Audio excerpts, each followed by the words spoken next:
going on, man? It's your girl, TampaMystic, and It's your boy, Doerilla, checking in. hey, we live and direct on the industry's most wanted Podcast. Oh, you've been practicing? Yeah, Podcast. Yes. I feel like a little wrestling announcer. Let's get it ready to rumble. you just wait. I'm finna work on it. I'm gonna be the dopest co-host ever. In the you history of you co-hosts. are the dopest co-host ever. You know what I'm Yeah. saying? For real, for real. But man, listen, it's been a beautiful day in the A. It's a little chilly outside, but it's cool. No pun intended. Man, what you see? Today has been a day where we've had a couple artists come through that we actually chose as part of our showcase winners. Shout out to Bigger Rankin. He and I did a holiday showcase in December, and Mr. NC Bino, and now we got Infant Red here today. You know what I'm saying? So introduce yourself. Infant Red, one of Atlanta up-and-coming artists in Atlanta right now, from Southwest Atlanta, be exact. Dope. Dig it, You dig you it. originally from Atlanta? Yes. Okay, make sure you talk big Okay, and I'm loud sorry. in there.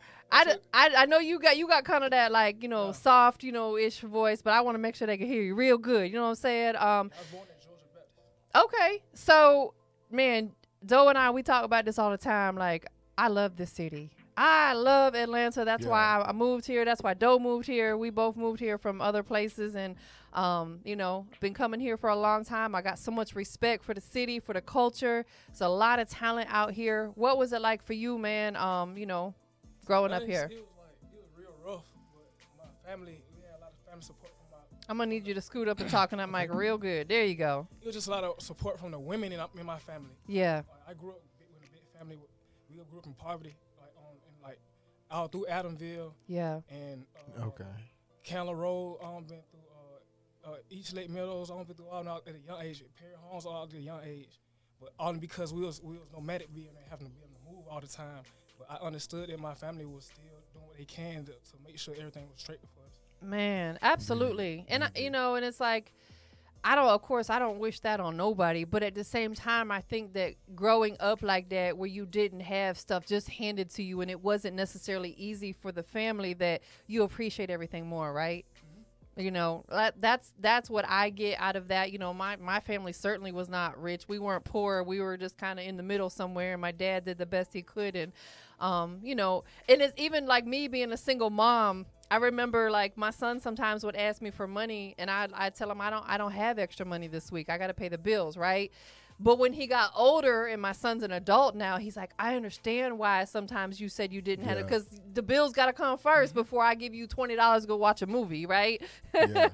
So it's like you grow up and you aspire to do better and provide, you know, for yourself and your family. You know, how did music become your passion? I always grew up around music. A lot of my family members are always into music. King Bean Records. Right now, my cousin, Gasman Ubi, he doing a lot. That's of your stuff right now. cousin? Yeah, that's my real cousin. Ask Gasman Ubi about TampaMystic. That's my dog. Yeah. That's dope. I know him for a long time. So I just grew up around it. I used to do spoken word and poetry. You look And, like a spoken word poetry kind of guy. Oh, You know, that's you all dope, though. suave, got the nice jacket on, like, you know, got the nice shoes on. You look like a spoken word poetry, like you could really recite something. You got that look about you. Appreciate it. That's a compliment. I like this too right here. You know what I'm saying? That's your energy right there. Most definitely. My dad makes all these bracelets for me and my rings, like, and he puts a lot of thought into them because each of them have, like, their own meaning. He don't just Exactly. pick out random beads, like they're specific to either, My daughter does. yeah, you know what I'm saying? Like, and I'll never not have these. They're special, you know? So I noticed that first thing around your neck. I crafted this one myself. I love it. It's nice. It's really nice. I like the colors too. Really I got dope. the stones from my cousin. It was a gift from my cousin. Oh, okay. They're real nice. So who were some of the artists, you know, that maybe motivated you, you know, or Really, what you saying? how many, like, what artists, you know, growing up and when you start doing music, you know, you may be motivated by certain artists. Who was that for you? To be honest, I was listening to a lot of, like, Outkast. Okay. Andre 3000 mostly. It was like, I like all his storytelling. Yes. Actually, Oh, yeah. something else to get away from when I was going through a lot. Yeah. Right. What I like about Three Stacks and even Big Boy is the fact, especially Three Stacks, he's He's so different. Like, he always dresses different, you know, always has like a different style about him. And I love that because he's himself unapologetically. And that's what I think resonates a lot of people to him, is the fact that he's 3 stacks, man. He can't, there's nobody else like him. Nobody sounds like him. Nobody looks like him. You can't help but respect that. You know what I'm saying? Facts, man. You know, fast forwarding to, you know, what you got going on right now. You know, you came to the showcase and you did a great job, a great performance. You know, what are some of the things that you've been working on, you know, currently? You know, maybe go back 6 months, fast forward to now. What are some of the things you're working on? I only been home for 6 months. I've been incarcerated for the past two years. Oh, okay. So you had to sit down for a little minute. So I've been just getting everything back in order. And that whole 2 years, I just been perfecting my craft, even performing in my room. Like, I used all my energy to even my performances. People think I was going crazy. I used to be 23 and 1, just performing to myself, like it's a real audience. No, you like, have to do that. Like, y'all ain't got y'all situation together. I'm about to go home and do this. Yeah. That's why when you see me perform, like, it's so much energy into it, and I try to do my best at everything I do. Yeah, you have to, man. And I like the fact that you said that you practice. Like, as an artist, you know, you can either, like you said, do it right in your room. They got rehearsal spaces, because you don't want to get up on that stage and like freeze up, or, you know what I'm saying? Like, I think that practice gives you confidence. You hear what I'm saying? Yeah, like, that's what I grew with, more confidence, and I started to make more music. It gave me more creativity, and I started to even make R&B songs. Right? Something I just started tapping into other genres I wasn't even familiar with. Yeah, you're creative. So I have like over things. 45 songs that's on the way, and it's a lot of EPs I'm dropping monthly. I've been, when y'all was talking even at the judges, Bigger Rankin was saying about listening, like how you even dropping your songs wrong with like 45 days. So I've been even listening to a lot of advice from everyone. Got and to. I'm gonna start doing it. So looking for some new music from me. Yeah, that's what you have to do. You have to listen to the OGs that been doing this. I want to talk about, and we don't have to get too deep into it, because I know Doe can resonate with this. Doe had to, you know, sit down for a little minute, spent some time, you know. How would you say that, you know, obviously nobody wants to end up in that situation, but guess what? We're human. We sometimes make mistakes, or we're at the wrong place, wrong time, whatever the situation may be. You know what I'm saying? But guess what? You push through it. You're here now. You know, and I'm going to have Doe talk to you about this too, because how would you say having to sit down for them 2 years helped you to get where you're at right now? Those whole 2 years I sat down, I used that time to make a new plan and analyze my life and what I was doing wrong. Yeah. And analyzing that, finding out that the problem and moving on, and accepting that I made mistakes, and now I'm about to push towards what I really need to be doing in life. Facts. I know you can relate. So those whole 2 years, I sat down and made plans for the next 5-10 years. Yeah.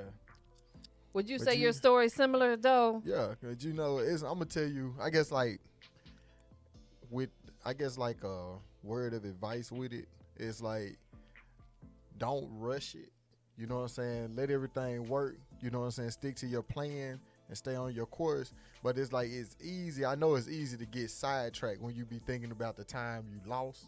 And you be like, okay, you know. I used to think about stuff. Yeah, and you think about it, but it's like, I remember when I first came home, and it was like social media messed me up a lot, because it was like I would see people doing this and doing that, and I'm like, dang, I had to parole out and go work at Crystal's, and it was like I couldn't afford all of this, and I had, going on. Yeah, you know, and it's like I had this little phone. Everybody had the big touchscreen phones, and I'm like, man, I got to give me one of those phones. And my cousin kept saying, man, cuz, slow down, it's gonna come.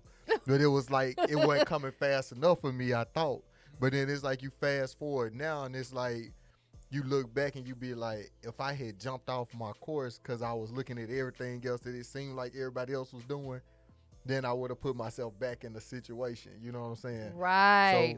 Right. You could have did something you shouldn't have done to get to where everybody else is at. Where you thought they were at. Right. Because it's a lot of smoke and mirrors out here. Don't believe everything you see on social media, because trust me, a lot of them people be flaunting their best moments, but they go home and they're miserable. Yeah. Smoke and mirrors, y'all.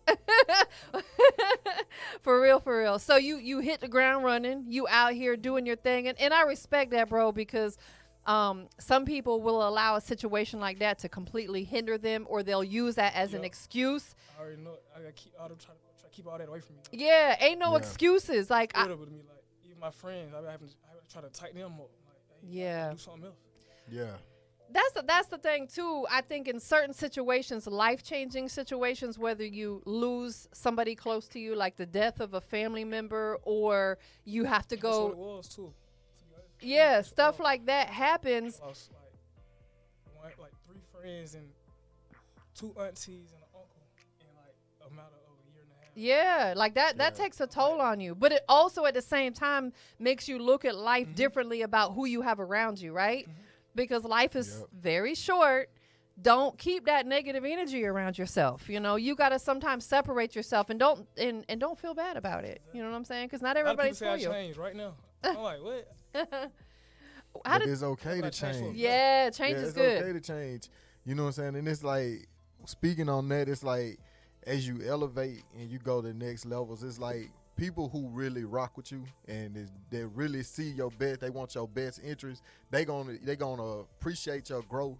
And they ain't gonna look at you no different. You know what I'm saying? And it's like only the people who want you to be stuck in the same spaces they in, that's the ones gonna be like, oh, you change and this. Because everything in life you gonna have to change in some kind of way. You gonna think different. You might think different when it comes to your finances, how you spend your money, what you spend it on. You know what I'm saying? Versus, and it's like, of course, people ain't gonna understand it if they ain't in the same mindset. You know what I'm saying? So you got to just be like, okay, cool. I accept that, Because I deal with it a lot, too, People back home, they be like, you changed, man. You ain't the same. This is just because I don't want to be in the streets. You know what I'm saying? So that it is what it is. My life peaceful, Nah, your peace of mind is everything. So what exactly is it that now that you're out that's keeping you motivated? Right now, I got 2 kids. Okay. Not even just my children. That's a big motivation for me. But just me, I want to do it for myself too. Yeah. It's something I've been doing since I was 8 years old. Right. So I just started putting more energy into it. I'm still not going 100%, but I see more progress from it, and I'm actually putting my music on the platforms and seeing actual interest from it. So it's like, it's gonna make me go harder with it. Yeah. That's facts, man. It's you have to be your biggest motivator because other people have to see that you're inspired and self-motivated before they jump on board to want to motivate you, right? If you're always down and depressed, and nobody wants to be around someone like that, you know what I'm saying? So it's like you got to figure out ways every day. First thing you got to do when you wake up in the morning, before you pick up your phone, anything else, thank God for another day, first and foremost, because some people didn't wake up this morning. Once you do that, man, you have to figure out ways to get your behind up and get to it, because we all have days where we're like, man, I would just like to lay here. I don't used to walk everywhere. Like they find me like, hey, where you about to go? Oh, this way. Where you? Nah, you ain't going the same direction I'm going this way. I ain't about to talk, no shout outs, none of that. I got to go handle my business. Yeah. Nah, for real. I've been doing this since I was young. Even like how I dress, people who don't know me like, oh, you dress like this, dress like that. I've been dressing like this for like 10 months. My daddy's dressed, my mommy's dressed like this. You suave. Yeah. You know what I'm saying? Coming here looking clean, fresh to death. What are you working on right now? I have a lot of projects I'm working on. Even with all the projects I'm working on, I actually orchestrate the beats in my head. Okay. So I'm trying to work with different producers and try to bring out those sounds and all those, everything that I can come up with the same exact sound from what I hear in my head. So right now, I have a couple of new tracks I'm coming up with. I just dropped one with Orgasmic, what we call Where Your Hustle. Okay. It's produced by one of my friends, DJ Moon from TampaMystic, 808 Mafia. Okay. And I got a couple of more songs I got with a couple of friends I did years ago before I was incarcerated. Yeah. That's still trying to release. And I'm just working on getting more instrumentals and beats. Have you ever thought about tapping into doing that, like starting production yourself? Yes. Since you're hearing it in your head? Yeah, I just don't know the actual digital programs. I used to work on actual drum pads with my cousin, Mr. Westside, and Architect. They just still incarcerated right now. But they used to teach me as we go. We used to always record in my auntie basement. They make the beat. He plug it up to the home base studio, and I record just from the basement. Yeah. My songs on the CD, finalize it, and go sell it for $1. Yeah, that's dope. We was doing that with like 14 years old. Hustling. That's dope. Yeah. No, I mean it may be something to think about because we just had this conversation with our last interview, and the thing about sound is you cannot explain it. Like you can kind of try to do. It'd be crazy. Yeah. I saw me beatboxing in the studio with right. You can hear it in your head, but trying to explain what But- is in your head, you can't do it. You I should know maybe. exactly what you're talking about. It's just like when someone mixes your sound, you know the sound you're going for, but trying to explain that to someone is almost impossible. Yeah. Maybe if you work with them long enough, they're gonna eventually There's understand. certain producers that catch on quick. Like, Right. Like right now, I've been working with Hood Rich YDG. He been doing a couple of tracks right now. I got a actual NBA like a sports anthem that's coming out. So I'm trying something different. So I'm gonna make a sports anthem, and that's coming out soon. He made the beat for me, but he caught on fast to the sounds I was using, and he added some other stuff that I didn't even hear that made it even better. Yeah, that's dope. A question in regards to that: Who do you do your music distribution with? Right now, I'm going through DistroKid. Oh, United Masters. I was just gonna suggest that United Masters is kind of a bittersweet. They have their ups and downs. I'm learning. But that's every distribution company. However, the one thing that I like about United Masters, since you said you have a sports anthem, definitely distribute that through them because they provide opportunities for independent artists to get their music on ESPN, video games. I have an artist that I know from South Carolina. He's had two song placements, one on ESPN and one in a video game. And he don't even have that big of a following just through distributing through United Masters. That's what made me even look into it. I seen that in an article in the newspaper about an artist in Marietta around like Kennesaw area, around that area. He blew off making a song from a Hawks DJ. Nah, for real. His song, yeah. You never know, and if you land inside of a video game or a movie or a Netflix series, that's residual income. Every time someone watches that, that's a check. You know what I'm saying? So I'm glad that you're thinking outside the box like that. You know what I'm saying? You got to make music for every occasion. You know what I'm saying? Like, something for the ladies, something for the fellas, maybe something for the smokers, something for the, whatever. Tell us how you came up with the name Infant Red, or who gave it to you? Before my name was Infant Red, it was just Lil Red or just Red. Yeah. I never really had a real name, like as far as like stage name or artist. I was recording at a friend's house when I was like 12 years old, and I'm recording with a lot of older folks, so they were like, "Why he snapping harder than all y'all? Like he getting on Jazzy Faye beats like, at 13 years old. He snapping harder than all y'all." You know what I'm saying? So it was always that. So everybody wanted to know who I was. So I was like on Lil Red. They were like, huh? So my friend, he was like, man, Infant Red. I'm like, Infant Red, not info. Like everybody thinks it's a beam. Right. Infant, a young stage of life. Yeah. You know what I'm saying? So he was like, yeah, you Infant Red. It's a young stage of life. I was like, that sound about right. So I just ran with it for a minute. I like it too, because there's enough Lils out here. So if you go with Lil Red, it may be harder to brand that or market it because it's two very common words. Lil or little, however you want to say it, and red are two common words, right? So putting an Infant Red is as well. However, there's a million rappers with Lil this, Lil that, Lil that. You know what I'm saying? I'm glad that you went with Infant. So shout out to your homie that came up with that because it's going to be easier for you to market yourself that way. Most definitely. What's the record that we're going to check out today, Mr. Infant Red? Today you checking out Trout Talk. It's one of my singles I've been doing. I recorded it actually going on 3 years now, but I didn't have time to promote it, so I just brought it back out.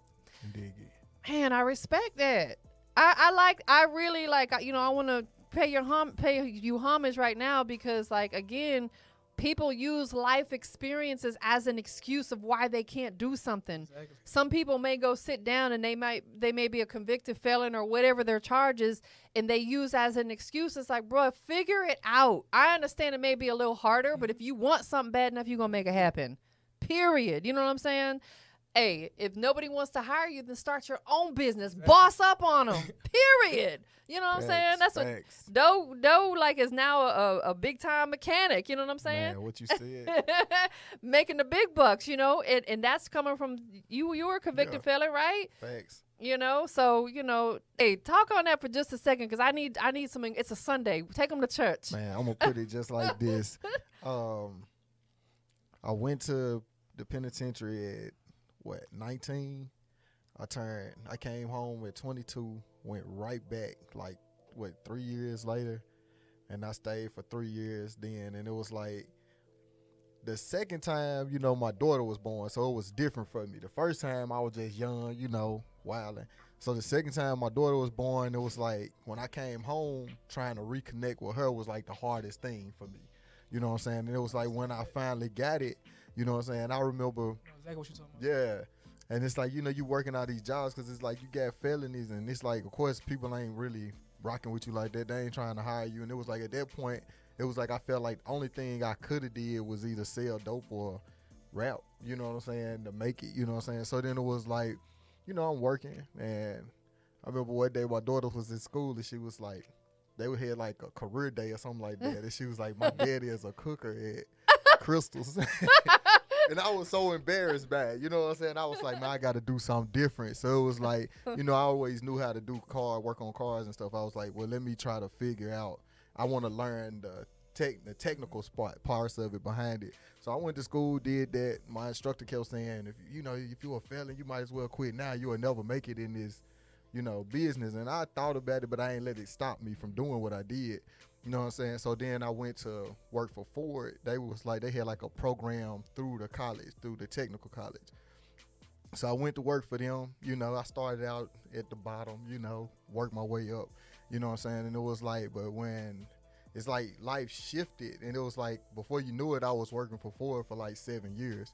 And then it's like you come here and it's like everything is history. It's like I look back and I'm like, I never would have seen myself making what I make now then. And it's like the other day I thought about when my instructor kept saying, he was like, you will never make, he was always talking about his son made over 100,000 working on his job. And I was like, now I look back and I be like, you didn't think I could do this, you know what I'm saying? But it was like, I'm here.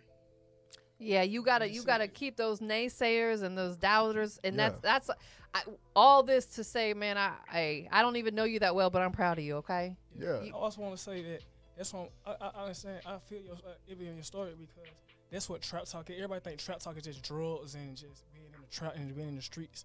Trap is an acronym. It's to rise above poverty.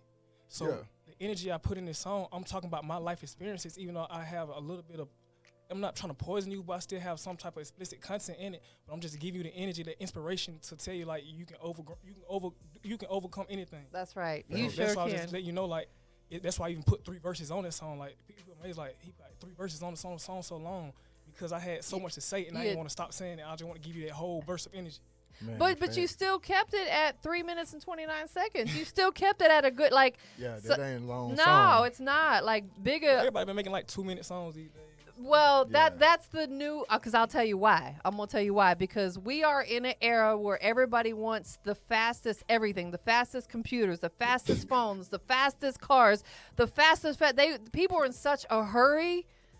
Same thing with their music. They just want to rush through it. And, I'm not a fan of super long songs. Like, don't give me no 6-minute song. You know what I'm saying? Keep it in that 3-minute range. Mm-hmm. So I think good content, I can listen to it. Yeah, well, I mean, it depends on who it is. Like, I can listen to a 6-minute Drake song, you know what I'm saying, or a 6-minute Wayne song or something, But like, if it's somebody you don't know, you might not want to, unless they got a whammer out the gate. You know what I'm saying? So, who produced this record? This record was produced by DJ Moon from 808 Mafia. Oh, that's okay. This is the one you're talking about. Same two producers so rough for right now. My actually Ubi, he introduced me to YDG, and the track song is produced by DJ Moon. Yeah. Dope. I like that name too. I just in Atlanta right now. That's fire. Well, we about to get into the record. Before we do, man, we got 3 things though. You already know. 3 things we gotta do. But before we do that, is there anything else that and we're gonna give out your social media and all that stuff, but like, is there anything else you're working on that you want people to know about? Like you said, I got a lot of different genres of music, so I'm starting to work on some female songs, some songs for ladies, and R&B music. Got to, man. Got to cater to the ladies. I've been looking at my demographics. I don't have no female fans. Not that I know of, statistically showing. Right, exactly. So and honestly, the women are going to be the biggest consumers of your music once you draw them in, right? Facts. That's where you're going to get your money. Yes. So start catering to the support. ladies. Make the music you're making now, but add to that, like you just said, stuff for the ladies, you know. So with that being said, we got to jump into these last 3 things before we check out the record. Here we go. First thing we need you to do, man, tell everybody where they can follow you and keep up with you on your social media. You can follow me at INFANTREDD93, Infant Red 93 on Instagram. I don't really be on a lot of other social media right now because I'm still learning, trying to keep track of everything. So I started accounts, but I haven't really got on it I yet. got you. So I'm kind of the same way. Like I have a I feel TikTok, you. but I don't even really know how to use it. I suck at everything. It's because we're old, though. I also have an email. It's IREDD6883 @gmail. Is 93 your birth year? Yes.